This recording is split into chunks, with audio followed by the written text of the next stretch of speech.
Hello मेरे प्यारे दोस्तों। मैं आप लोगों को एक बात बताना चाहती हूँ अपना टॉपिक स्टार्ट करने से पहले। राह संघर्ष की जो चलता है सफलता उसी को मिलती है, इसलिए हमें संघर्ष से जो है कभी मुंह मोड़ना नहीं चाहिए और अपना काम करते रहना चाहिए। चलिए, आज का हमारा न्यू टॉपिक है हरदम रुपया पैसा। हम लोग हमेशा रुपया पैसा करते रहते हैं, लेकिन हमें ये सोच लेना चाहिए कि रुपया हमारे जीवन में बहुत महत्वपूर्ण स्थान रखता है, लेकिन ये खुशियों से ज़्यादा नहीं।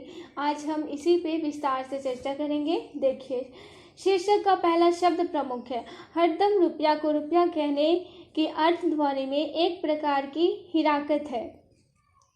रुपया पैसा जीवन में महत्वपूर्ण है, पर हरदम नहीं। 6 दशक से भी पहले की एक कहानी, तीसरी कसम के अंत में हीराबाई ने हीरामन के दाहिने कंधे पर हाथ रखकर और अपनी थैली से रुपये निकालते हुए कहा था, एक गरम चादर खरीद लेना। रुपये से चादर खरीदी जाती है, पर मन नहीं, प्रेम नहीं। कबीर ने कहा था, प्रेम न बारी उपजे, प्रेम न हाट बिकाए, राज प्रजा जे ही रुचे, शीश दे ले जाए।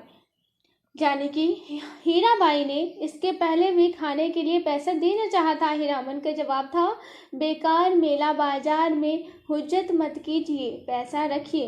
हीरामन को रुपये पैसे से अधिक मोह क्यों नहीं है। तीसरी कसम कहानी द्वितीय पंचवर्षीय योजना, यानी कि 1956 से 61 जो हमारा द्वितीय पंचवर्षीय योजना का समय है कि पहले वर्ष में लिखी गई थी, जो संशोधित रूप में पटना में प्रकाशित और परंपरा में प्रकाशित हुई थी। पहली योजना से यह एकदम भिन्न थी। पहली योजना में कृषि पर ध्यान था। इसमें सार्वजनिक क्षेत्र के विकास और तीव्र औद्योगिकरण पर बल था। भारत में औद्योगिक पूंजी के विकास में इसका महत्व है। पूंजी के इतिहास में औद्योगिक पूंजी के पहले की अवस्था वाणिज्यिक पूंजी की है। कहानी में महाजन, सौदागर, व्यापारी और कंपनी का उल्लेख है। महाजन और सौदागर में अंतर है। महाजनी पूंजी और सौदागरी पूंजी भी एक नहीं है। महाजन रुपए का लेन देन करने वाला साहूकार है और सौदागर तिजारत करने वाला व्यापारी है। प्रेमचंद्र के यहाँ महाजन है और रेणु के यहाँ सौदागर भी है। जमाना बदल रहा है। बदले जमाने की समझ हीरामन को है, पर वह जमाने के साथ नहीं है।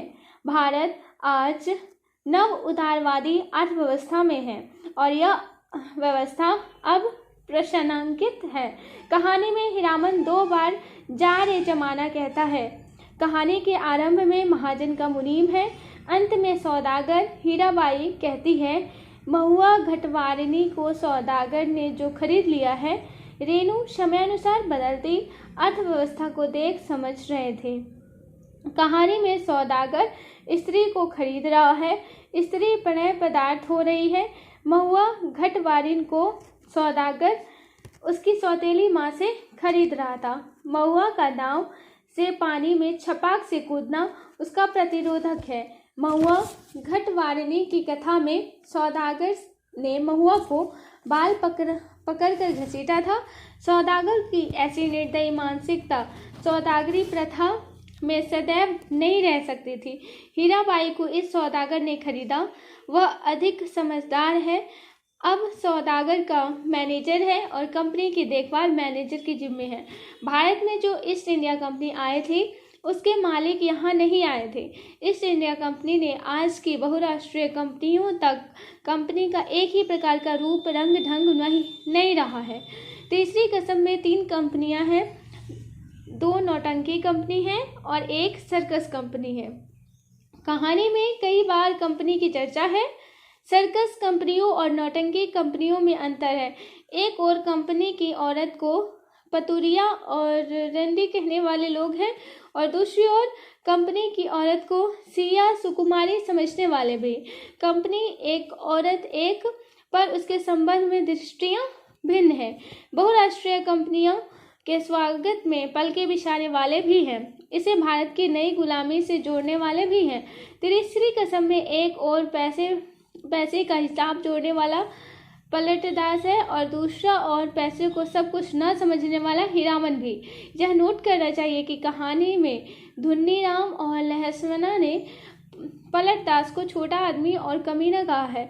हमेशा रुपए पैसे में जीने वाले को भारतीय समाज में बड़ा आदमी कभी नहीं माना गया है, उसे कमीना कहा गया है। पूरी पूंजीवादी अव्यवस्था को दी जाने वाली गाली है।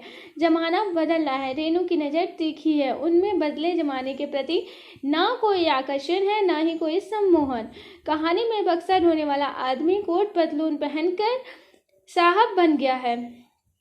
एक कंपनी छोड़कर दूसरी कंपनी में जाना आज बहुत साधारण बात है। जहां आर्थिक लाभ हो वहां सब जा रहे हैं। समाज बदल रहा है, संस्कृति बदल रही है। हीराबाई मथुरा अपनी छोड़कर रोहता कंपनी में बैलगाड़ी से आई थी, अब वह ट्रेन से सवार होकर फिर मथुरा कंपनी में लौट रही है और मैं फिर लौट कर जा रही थी। मथुरा मोहन की कंपनी में अपने देश की कंपनी है। आज अपने देश की कंपनी छोड़कर विदेश की कंपनी में नौकरी करने वाले की संख्या बढ़ रही है। कंपनी की औरत पर कब तक विश्वास किया जाए? हीरामन 2 बार कहता है कंपनी की औरत कंपनी में गई। तीसरी किस्म का यह पाठ आज के संदर्भ में अधिक महत्वपूर्ण है। हीरामन के चित्त में वित्त का वास 20-25 वर्ष पहले इसी समाचार पत्र में इस पंक्तियों में लेखक का स्तंभ नहीं है। कहानी में एक साथ बैलगाड़ी और ट्रेन है। अब तो महामारी भी हवाई यात्रा से पहुंचती है। हीरामन ने क्या सिर्फ हीराबाई से ही कहा था? हरदम रुपया पैसा रखिए, रुपया वह सबसे कह रहा है, वो हम सबसे कह रहा है। तो आज के लिए बस इतना ही। नमस्कार।